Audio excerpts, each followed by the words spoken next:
Hello, welcome everybody. This is Francisco Perez. Um, so I guess we're gonna get into it. So I've been showing the two videos of Exodus because I wanna impose on you that when we look at history, when we look at people groups, we understand that the images that we are shown today is either not the images or the images just tweaked and whitewashed or mongoloid types, which is deceiving. When we study universities and major art schools, we understand that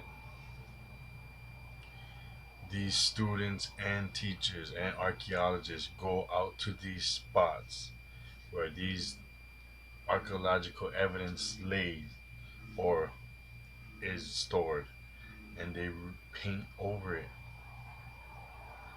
They repaint it, they whitewash it. What I mean by whitewash is they paint a white paint over it or a lighter paint, and so you'll see the dark around the edges. And the dark around the edges is the little tint, the skin tone, but they just whited it out. Like when the I get light. All right, so and we understand, if you look at history, the Renaissance period means the rebirth. So what was they took all the images and all history and they redid it in their image and their liking. So that's why we think they're Jewish people. We think they're the Greeks. We think they're everybody. We think they're the Spanish. We think they're everybody, but who they really are. Okay? So at this time period, which they call the Renaissance period, they have all the great artists redraw everything. Okay? So all of these things happen. If you read historical books, if you read the Bible as well, they always say when you were toppled, then all your books were taken. Things were perverted. So let's get into this. I'm saying that the Hyksos pictures is the Israelites coming into Egypt in the during Joseph's time. And I'm going to propose that they whitewash the images. And I'm going to propose that majority of what they have is biased information that was doctored up after the fact, because they had to explain the gaps and the mishaps within their timelines and what they were doing. They had to explain it, and it was having problems because they erased all the information. Because what do they say every time? They say, "Man, f those Hebrews, those dirty Hebrews, killing us Egyptians and our babies and all this and that and this and that." What they say about the Hyksos, those dirty Hyksos, and those dirty Asiatic Hyksos. But Asiatic people is dark. Dark. I know I got light shining on me. That's all you guys see. But we was dark with afros. With afros. Look, fucking look. I know. I brush my hair all the time. If not, it'd be crazy. Just be having knots everywhere. It's insane. So let's get into it.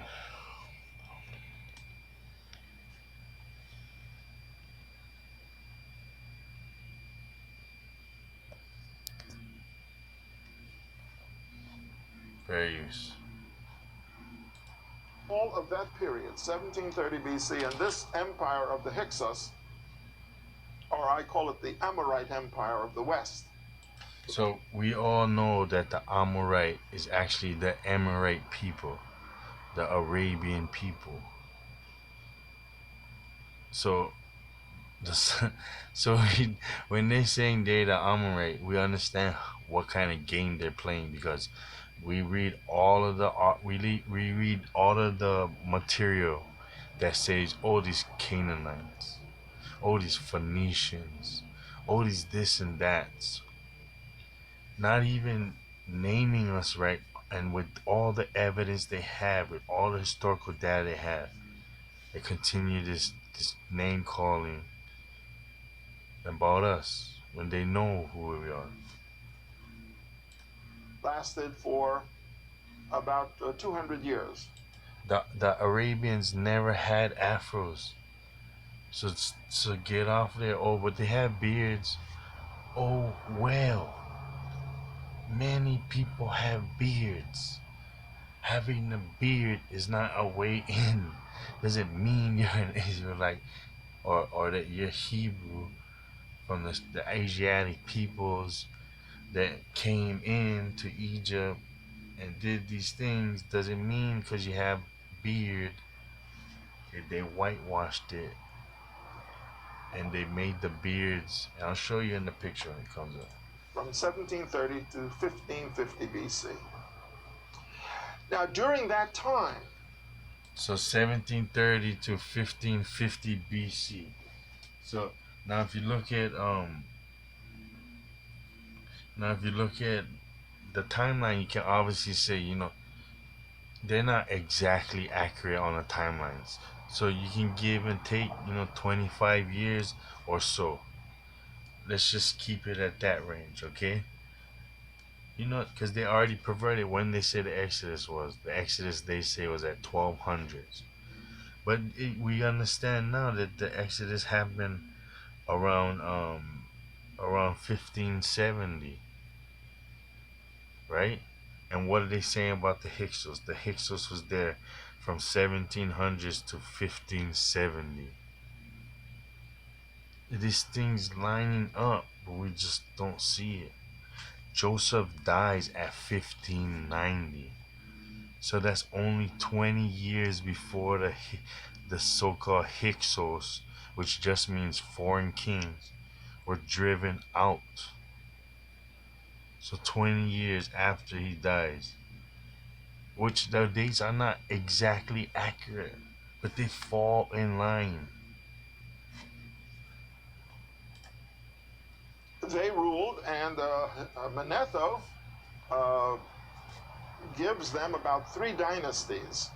That is, they had 3 different families ruling over that period. But in the Egyptian records, from 1730 to 1550, Yeah. the Egyptian records are absolutely blank. In other words, the Egypt absolutely blank. The Egyptian records are absolutely blank. 30 to 1550. The Egyptian records are absolutely blank. From 1730 to 1550. The Egyptian records are absolutely from 1730 to 1550. The Egyptian records are absolutely blank. So the Egyptian records are blank. Why would the Egyptian records be blank? Because they hate us. They hated, or they not like they hate us. Sorry, that's too emotional. What I'm trying to say is that you're gonna hear more and more about it. And what happened was people are trying to cover up what had actually happened and who is the actual people groups that we talk about. So a certain people came into power in the 18th dynasty. They want to perpetrate that they've always been in power. A certain people was in power till around until the Hebrews, until that certain time period or before that time period, and they want to keep the fact that they were ruling their secret. Okay, and both of those people are working to hide our part in here in this history. In other words, the Egyptian records are absolutely blank. In other words, the Egyptians would not even write about that period. It was the great humiliation, the great disaster. And they wanted to block it out of their memory, which is interesting, but also futile, because in the course of time they had to reintroduce them into their history for a very important reason. So you see right there, that's it. So they erased everything, they burnt everything, and what do we know about us? We can find all these evidence of us actually existing all over the place.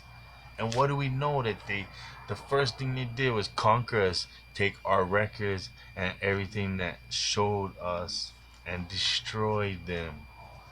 Destroyed all existence of us and perverted us at every angle. So they destroyed all this so-called historical data in Egypt.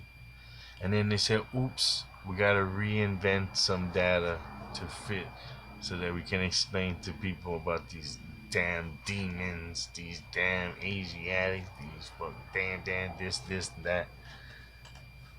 So you see that you can try to throw things down the memory hole, and you can try to change Listen to this. the record, but after a while it comes back at you and you have to reaffirm it. You heard that? After you can keep throwing stuff down the hole, but after a while it comes back at you, and you must reaffirm it. Okay? Now that's just what's happened to our history. They've thrown all these clues, all this archaeological digs, all this evidence, and they've thrown it down the hole. And every once in a while, people get a hold of this knowledge, and they have to reaffirm all their lies, because all this truth is pouring out because it's written in our hearts. You know the story of the memory hole, in the novel 1984 by George Orwell. Anything which had to be eliminated was thrown into the memory hole, which means it went down into the ovens. You know, the Soviet encyclopedia was never finished. You know that? The Soviet encyclopedia was never finished because they always had to revise and change articles, so they would take out and rewrite them. When you're trying to falsify history, you're in trouble. As my father used to say, if you want to be a liar, you have to have a very good memory. And of course, they couldn't ever finish the Soviets' very good memory. History, you're in trouble. When you're trying to falsify history, you're in trouble. Rewrite them. When you're trying to falsify history, you're in trouble. As my father used to say, if you want to be a liar, you have to have a very good memory. And of course, they couldn't ever finish the Soviet encyclopedia. You can see it. You just have to look. But the Egyptians tried to eliminate this period of 180 years from their history, and ultimately had to recapture it in order to justify actions that they were taking. Which they had to justify by going back to your eyes the Hyksos invaders. We'll talk about that later. Wake up, brothers and sisters. Wake up.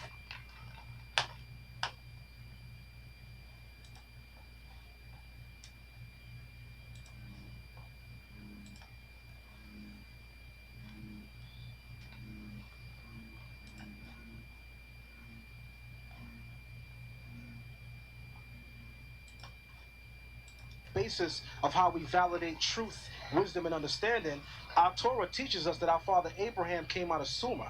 Our Torah doesn't teach us that Abraham came out of Kemet. Our Torah teaches us that Abraham and our forefathers came out of the region of Sumer, which is a region of black people. But you, my brother, should be privy to this idea. I'm pretty sure you've seen several lectures from very astute uh, uh, people of black people. Now we understand that that just means all colors of brown and even purple or black. That's all that means. That doesn't mean only if your skin color matches his shirt are you considered black. It means all shades of brown that has an afro, springy to woolly. That's what that means. Black. So these Asiatics have is what he's talking about. These so-called Hyksos, foreign kings. teachers in the Kemetic community, be they young So or old. so gotta understand that when they say these damn Asiatics and they show you these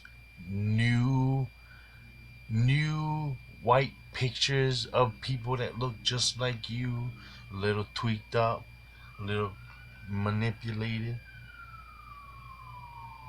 He just said it was black people. So when they keep drawing these white people and keep screaming and yelling about how dirty these people were, I'm gonna show you how dirty these people were and how these people dirty, how dirty. Oh man, these guys too much. And when they refer to the Asiatic people of ancient day, they always paint them white.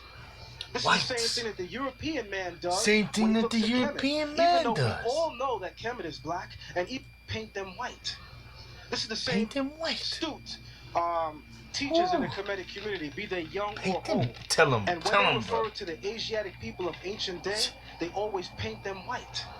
This is the same thing that the European man does when he looks at Kemet. Even though we all know that Kemet is black, and even though these same teachers know that the ancient Sumerians were black, whenever they speak about Asiatics, there's a hidden agenda, if you ask me, because they always look to whitewash it. Because to Always me, whitewashing there's an agenda it. in why they want to separate that particular history. Because when Whitewashing that it. particular history becomes revealed, it becomes clear as day that Sumer are the actual parents of Kemet. All right, from what I get out of reading the Bible is it's a story of people coming outside of Africa, coming in to take over African territories and lands. I mean, You that's see how brainwashed he is? You see the brainwashing? And the worst part is most of these people is the Asiatics and they talking shit about. It's their people. Most of these people is Asiatics. Look at this guy right here. Let me get this up first. Oh, bro, it's too much. Fair use. We have to use visual documentation to bring this back for other brothers and sisters. Uh-oh. What's going on? Sisters to see it because they may not never make it back like you. But there were many invasions that came into Africa. When Norma, Look at we this dealt guy. with He's a earlier, Hebrew. we talked about Norma when he He's an reunited Upper and Lower Egypt, first defeating the Asiatic. Scorpion, bringing together the His first full world government. beard. But it spoke of the Look his Asiatics high invasions even back cheekbones. during his time. Look his Egypt faced many invasions that Asiatic came in eyes. by way of the Look Delta. his These were the eyebrows. Asiatics that Look, you see right here. we all look As I the mentioned same before, the phenotype. We Asiatics just who have came different across the Sinai. tribal So here we see the fathers earliest who recording of gives these people who us came in the and settled with different us for a looks. while, to they built in numbers, and then eventually attacking Egypt. This is again from Khnumhotep's tomb from the 12th dynastic period, right during the time of Amenhotep III. Here again, Manethos talks about, now you can see the Hyksos Okay. who came. Now, what I'm going to teach you is these scholars, not this Torah instructor, but the scholars say that Manetho was objective. He was biased. He wasn't objective. He was biased, and he was over exaggerating. Is what most people said in history that he was making shit up. And what did we just find out? That they destroyed everything from that time and they had to reinvent it. And what they had to do, they had to reinvent it in a negative tone. That way they could explain or get away with all the stuff they did. So here we go. Into Egypt, and Manetho said, unexpectedly from the region of the east came men of unknown race, confident of the victory. They marched against our land. By force they took it easy without a single battle. Having overpowered our rulers, they burned our cities without compassion and destroyed it. And now this is some bullshit. This is the things that the Kemetic people and Pan-Africanists push. All these people is evil and they came in and war, but that's not the truth.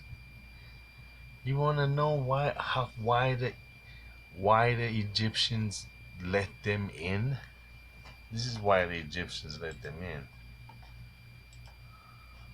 Fair use.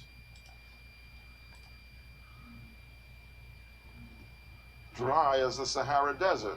So you can build storage houses and store this wheat. It will last, it will hold. Then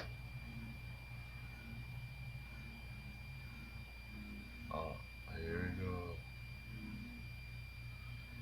Just show the video.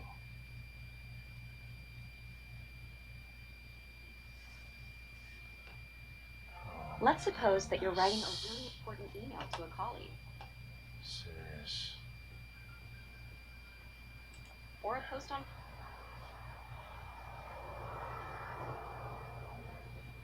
Then comes a period when the Nile doesn't rise high. The crops are very slim. The people start complaining, we don't have enough. And then we say, oh, but Pharaoh has enough. And he will sell you as much as you want. And they come to buy, and they say, well, now it's $1 a bushel. So you see, Your Majesty, you will save the people of Egypt, and you'll also get rich in the process. That's a very wonderful explanation, which Pharaoh loves. Now, that doesn't sound like some drug deal or some sketchy shit or something that he's, oh, man, bro, all you gotta do is do this, and then when all the stuff dries up, you flood the streets with it and you can charge it for more and you gonna make a killing, bro. Just put me on your team, man. I'll make you rich. This is what he did. He did some Negro shit. He said, man, put me on your team, man. We're gonna pile up surplus and we're gonna flood the streets when nobody has, and we're gonna make a killing, man. Me and you, we're gonna ride together. Who gonna tell him no? Huh? Who gonna say, nah, I don't need a superstar like you heading my team, making me rich? Nah, man. Just works out perfectly. And then it says they began to build storage houses. And so this is not what I was trying to show you, but I'm gonna get to it. This is why Joseph was, because everybody asked, oh, how come Joseph was that dirty? No Egypt will give that dirty Joseph no land, who give dirty Joseph no power. Well, this is why he was like, man, put me on your team. Give me some. Give me a vice boy. Put me on your team. I'll make you rich. So that's why they accepted him and made him a ruler. Because he was all about building. It was all about building. What are we about? Building, right? Right? He was all about building. That's why they wanted him. Make money. But this is why they let the Hebrews in. Result of the Hyksos invasion. First of all, now look at that. Look at our how beards. did the Hyksos... When we grow out our beards, all side street Hebrews, all you guys who grow out your beards, this is what it looks like. If you grow out your hair, like my hair, this is what my hair looks like if I grow it out. If I go swim and I come out and dry up, this my hair looks like thick locks, like I dread up my hair, but it's just dried up. Just curls up like that. Seed. So the Hyksos were far advanced beyond the Egyptians in technology at the time in many areas. First of all, they had developed.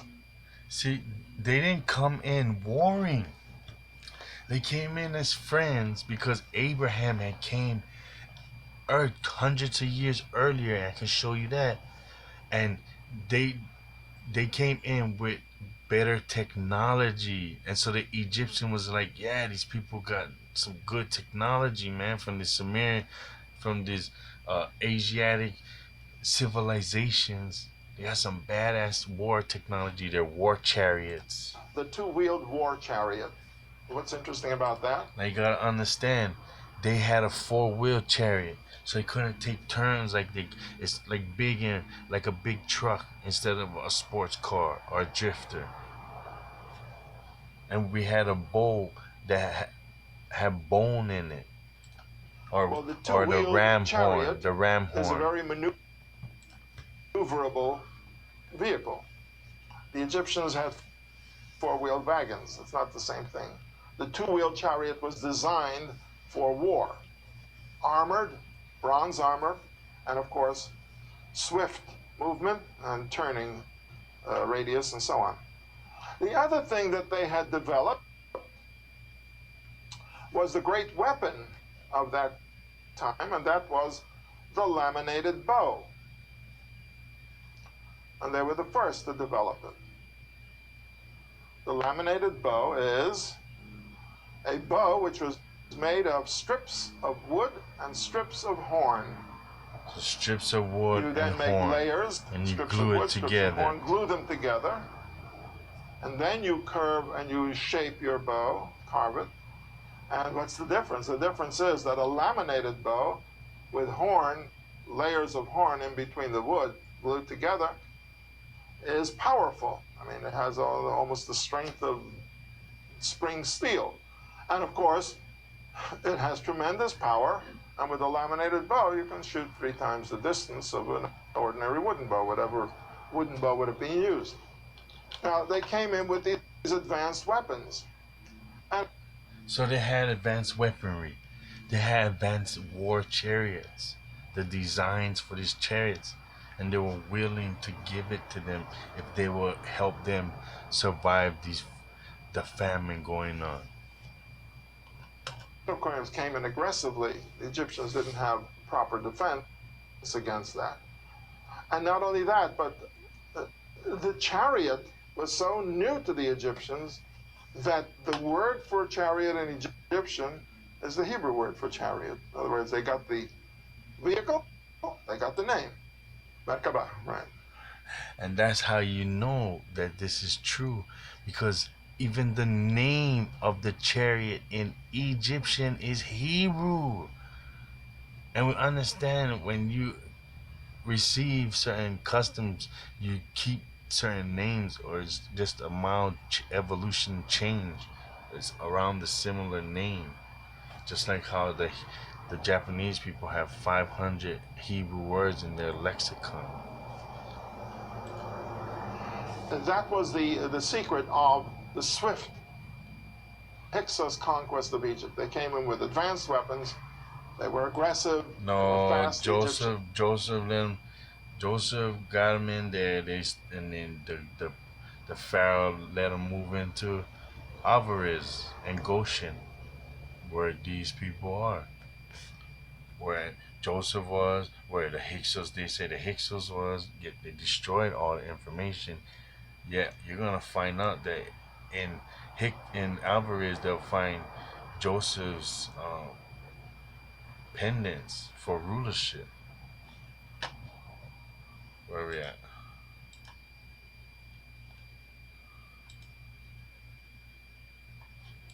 Far when you say that Okay, so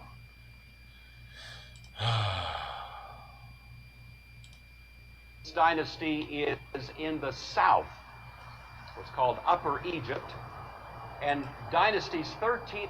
so they can keep saying, "Oh, the South. Oh, these people is in the South." But what you don't know is the map's flipped upside down.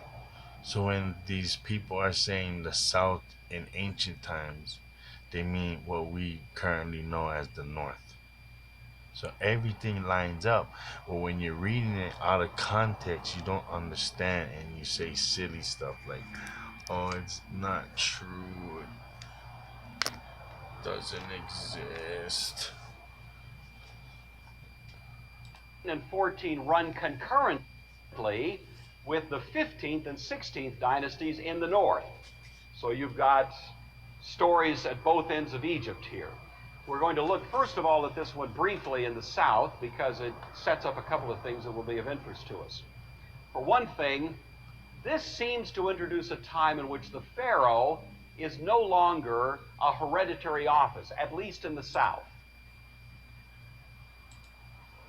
Usually the pharaoh would leave control to his firstborn son. So he's saying that for some reason in Alvarez or Goshen, in those areas, it wasn't pharaohs anymore, it's children. It was these foreign kings, these Hyksos, like Joseph, who ruled in Alvarez. And that would be Drop it the like it's hot. continuity that would be put in place. But it seemed Like, bro, for real, just put your face next to this face and look at your cheekbones and your eyes and your stuff, and everybody's face gonna resemble this face or similar to this face, right? Obviously, if you're Danite, you might have a bulb at the end of your nose. There's different varieties, but we all had the same phenotypes. See the beard? You see the beard? You see the lion? You see the lion ears? Huh? You see the beard? See the man? It's like, come on. I know you feel like crying. I know you feel like dying. to be at this time that actually the pharaoh becomes, now this is speculation, but some have suggested virtually an elected office. And the real power shifts from the person who is the pharaoh to the guy who sort of kind of functions like the prime minister. He was called the vizier. And this is a arrangement that develops in the south but moves eventually to the north. And the story of Joseph is a story of a man who rises from somewhat obscure beginnings to become this vizier, this prime minister.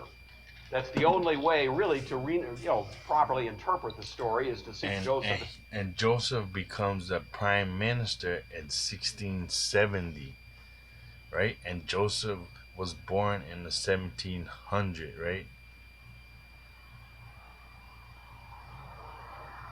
So he dies at 1590. Exodus is in the same time period in that general area. They say 1570, 1550, some say 1520.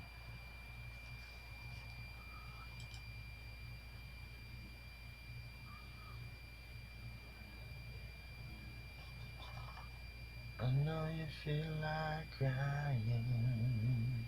Was being installed in that position. Well, this entire arrangement, the very idea of having a vizier as such with such sweeping authority, really originates at this time. It originates in the south, but it kind of works its way up to the north, where Joseph would have found himself a few years later. This is a time, in any event, of dramatic decline. Now, in if you Egyptian look at authority, central authority is gone. this is the and it's really a Hyksos time kings, when it's not chaotic, but certainly a time if in you which you look have local at control, more or less Montezuma, setting the pace for the political life in Egypt. what did they do to Now, Montezuma? during this time, there is a group of Semitic, sort of quiet invaders, and they're called in Egyptian history the Hyksos. So look how they whitewash it or Mongolo shit. But what does he really look like? We talked about Amorites a couple of weeks ago. They were the ones who infiltrated themselves into Mesopotamia and eventually established the city of Babylon, the brother out of which the king Hammurabi really eventually emerged. You recall all that? There will be a test. You got that, don't you? This is his kingdom. Well, it may be the same Amorites. They were kind of people that wandered around See They the appeared a little facial bit rude features. to others who observed them, but they were pretty smart. And they may have also done something like that, kind of insinuating themselves into northern Egypt, coming across the border and more or less ingratiating themselves to some degree to the native So you Egyptian see population. the high cheekbones. You see the Egyptian nose. priest, See the scholar Asiatic Manetho, eyes and the eyebrows. How it's who the we rely same on on quite a all bit of for some of us. this history, says they came You in see with violence and all force. the same. But generally speaking, Egyptologists these days think Manetho is overstating. Hear it. this? That Overstating. actually they didn't come in with some sort of great No, they dramatic didn't come in. invasion, Why did they? but rather just were sort of quietly moving in. Here we go. Listen Think to this. Manetho is overstating it. Overstating Actually, it. they didn't come in They with didn't some come sort in. of great dramatic invasion. They didn't but come in rather with just were sort a of dramatic invasion. They just sort of came in like the Israelites. And why was they? What was they let in? They was let in because they had bow and arrows. They had war strategy. They had from ancient civilizations, the Asiatic civilizations, all the knowledge of that. They had war chariots that never have in Egypt. Come on now. Stop looking at our ancestors as savages. Embody what your ancestors had. Step up to the plate, man. Wake up, everybody. Wake up. quietly moving in and working their way into positions of some prominence. What happened So we was started that during bringing this time of results. And intermediate we started being led devolution into of central positions. authority, it seems that somehow Until we or was other the in, Hyksos we was were doing so able well to for ourselves. There's like, man, more or forget less these guys. Look begin how to good they're doing dominate for the themselves. political life. Now, the I don't like 13th them dynasty doing we're so concerned good, about in the man. south. You The gotta 14th set is them up. virtually And how unknown much of to you us. It's ever very went through obscure, something like very that in short, your life? Get out of something here. that didn't even happen. But for now, we're going to stay focused more on the north. The Hyksos were Asiatic, Right or there. Semitic. Now look at this shit.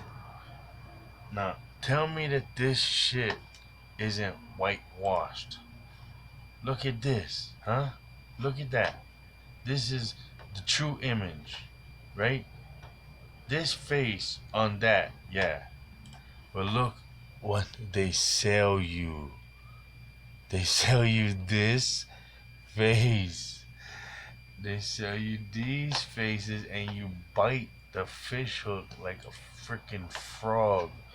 Look at the beards. What they did was they painted the face brown and to make the beard like a little player beard, the small little Arab beards. And look the hair. The hair is like mine's. Like a big ass mushroom fro. Like this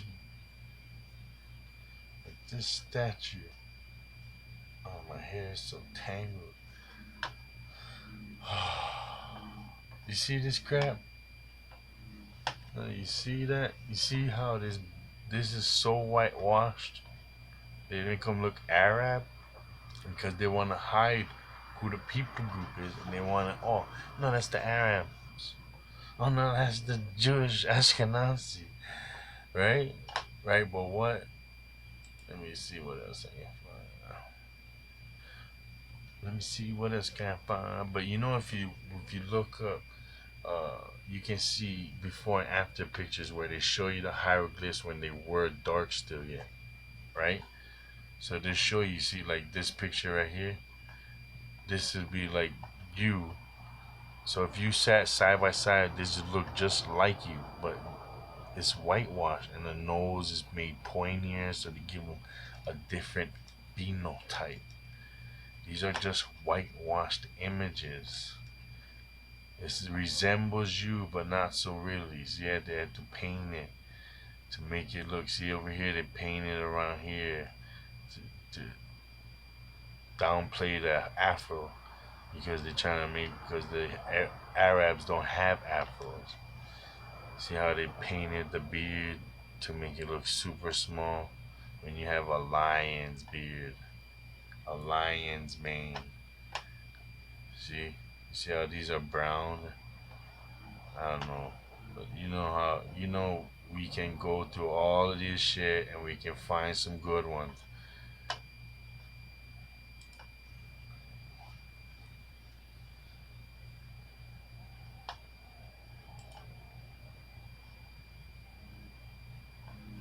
So this is a stela that says Yisri, meaning our people was there.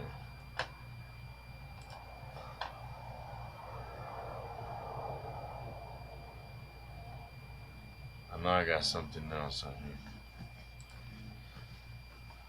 My computer's ready to go down. You see how the beard, if I was to draw right here and scrape this, chisel this out, chisel right here and about right here. So I make a little line right here and I make a line right here and chisel all this beard out and then paint. If this was a painting, I would paint it white, painting all this like lighter so to be like beige or like white, and then cut a little bit of this off, this afro off. That way only like this right here is showing, so it looks like he has straight hair. You see how they do it? It's not hard, but you're not paying attention. You're not seeing it for what it is. They are not native Egyptian. They migrate in during the latter part of the 12th dynasty. There's quite a You hear that? It's quite a bit of information. bit of sort of artistic description of these people, a lot of it, in fact. If you're familiar with the way that Egyptians would portray themselves, then you'd notice immediately that these Hyksos look different. Their hair is different, their dress is different. The fact that they are associated with livestock here is, again, a distinctive about them. And there's quite a bit of points where these people were quite different from the native Egyptians, but very similar to the Semites who lived in Canaan and in other parts of the Near East. So similar to the Hebrew people. Come on, let's get with it. So if you look in here, it says Abraham goes to Egypt, 1920, okay? And then it says Abraham defeats kings and is given the prophecy of Exodus, but Hebrews don't return to Egypt for 200 years. So if you take away 200 years, that's 1713, and that lines up with the Hyksos people. So around that time, and then if you find out Joseph came there at 1683, Joseph went to. So 1683 and 1713 is not very far away. That's only what, 20 years, 30 years apart. That's not a coincidence. So that's what they're talking about. The Hyksos is the return to Egypt. Then we lived there for another what, almost 200 years, or almost 200 years, and then we end up leaving in what, 1570, right? So nearly 400 years. Returned to Egypt for 200 years. Joseph will be sold to Potiphar as a slave at the age of 17, but at the age of 30, Pharaoh will place him in charge of Egypt and give him a wife and a signet ring. These signet rings were in the shape of a scarab beetle with a rounded back and a flat bottom with a hole through them for twine to secure them to the finger or to wear them as a necklace. The flat side was engraved with a design and the owner's name. Seal impressions were especially important in grain and food shipments. So these seals they found at Alvarez, Joseph's seals. On September 22, 2009, an article appeared in the Egyptian Daily about biblical era coins found, but they weren't coins. They were scarab seals, as the picture shows. This led to cries And the of Bible fraud, says but the article goes Zaphnath on. Paneah, Researcher and identified that's what it coins says. from many different periods, including coins that bore special markings identifying them as being from the era of Joseph. Among these, there was one coin that had an inscription on it and an image of a cow symbolizing Pharaoh's dream about the 7 fat cows and 7 lean cows, and the 7 green stalks of grain and the 7 dry stalks of grain. It was found that the inscriptions of this early period were usually simple, since writing was still in its early stages. and consequently there was difficulty in deciphering the writing on these coins. But the research team managed to translate the writing on the coin by comparing it to the earliest known hieroglyphic texts. Joseph's name appears twice on this coin written in hieroglyphs, once the original name Joseph and once his Egyptian name Sabasabani, which was given to him by Pharaoh when he became treasurer. There is also an image of Joseph, who was part of the Egyptian administration at that time. Har means mountain and could refer to Mount Moriah, where Jacob's father was spared when God provided a ram. One scarab seal of Jacob Har was found in Shikmona, Canaan, about the time of the 15th dynasty, but with a complete absence of any other royal named scarabs below or contemporary to it. Shikmona is near Haifa, Israel, and the coast. It could be that Jacob knew people there and opened trade with them, whereas earlier 14th and 15th dynasty rulers had no such connections. Almost the first of the 18th dynasty, taking another look at God's prophecy about the Exodus, children also of Machir, the son.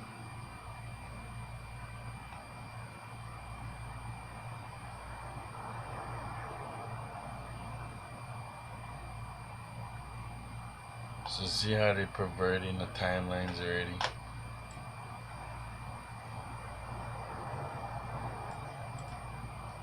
So where are we going?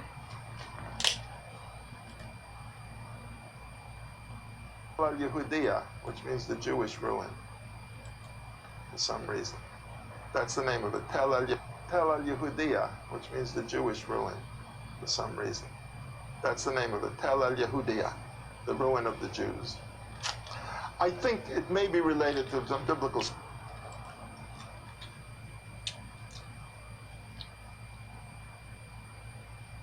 So you got to cut through the confusion, because the confusion breeds people like this.